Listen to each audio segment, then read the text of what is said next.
Hey there, my name is Mrs. Gilbert, and I go by the handle of Mrs. Gilbert Draws. What you're seeing is a time lapse of my self made art challenge.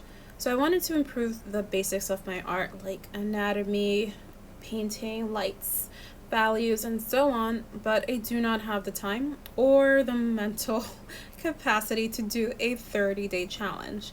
So I made my own weekly challenge. If you want to know more, I did post up the little weekly schedule on my Instagram, which is at Mrs. Gilbert Draws. And here on the left, I'm drawing my OC Mandy, and I'm drawing her without a reference. This part is important because I wanted to put down on my paper or iPad what I do, how I do something without really thinking about it critically yet. So that way I could be really critical after and figure out what I could improve on. And honestly, when I did this left side, I was really proud of it. I thought it was adorable. She looks cute. And I was excited to see how I could improve on it. And I use Procreate on my iPad Pro. It's a 2018 version. It's also refurbished, so if you ever are looking for one, I recommend refurbished. They're so much cheaper. And here I'm just finishing up the face and her hair, just finishing touches. And then on the right side, I will go in with references.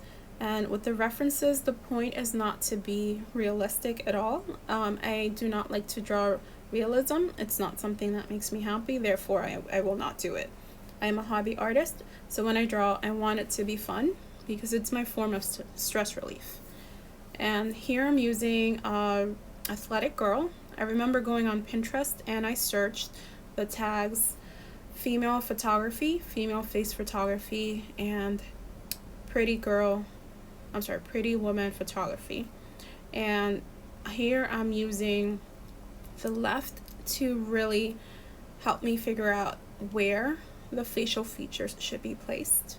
And I'm using this blue pigment to help me figure out where shadows should be, which is something I do still struggle with, where should I put the deep shadows, mid shadows, and all that. So it's something I'm still trying to improve in, but from this challenge onward, my facial painting has improved dramatically.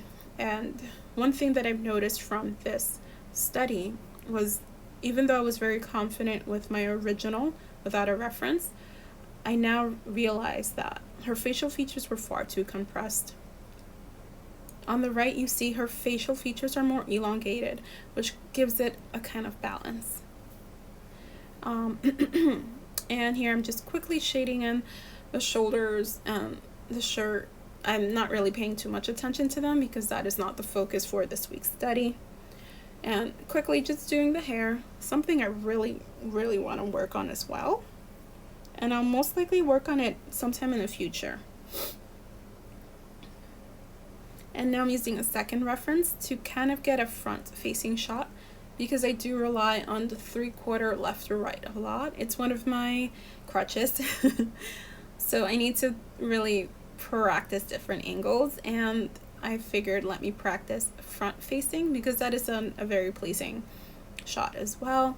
And here I'm just using the reference to help me level out where the eyes should go and where, again, the facial features. And if you notice on the both bottom and bottom and top on the right side, her face looks so much more balanced and more pleasing because her facial features are elongated.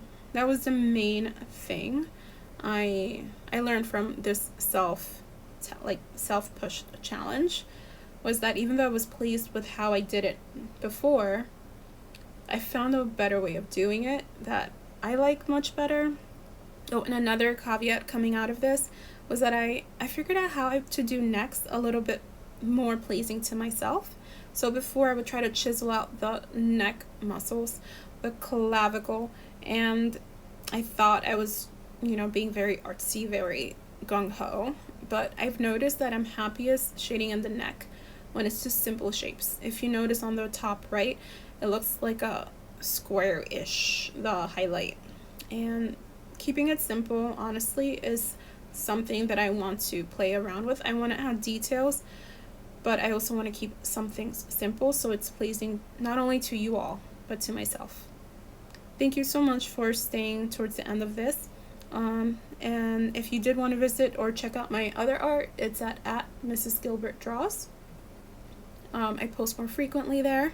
And if you're curious about the challenge, it's a 4-week challenge, and I made a little template for each week. However, you do not have to follow the same template I did. That was just some things I wanted to work on myself. You can choose one aspect of what you want to improve each week. I work full time, so this weekly schedule really helped me push myself out of my comfort zone while still finding the time after work to improve myself. And if you have any suggestions, any critiques, I am more than happy to hear them. I am aiming to grow, and I value any opinion or any insight you guys can give me. And thank you so much for making it towards the end of this video. Bye.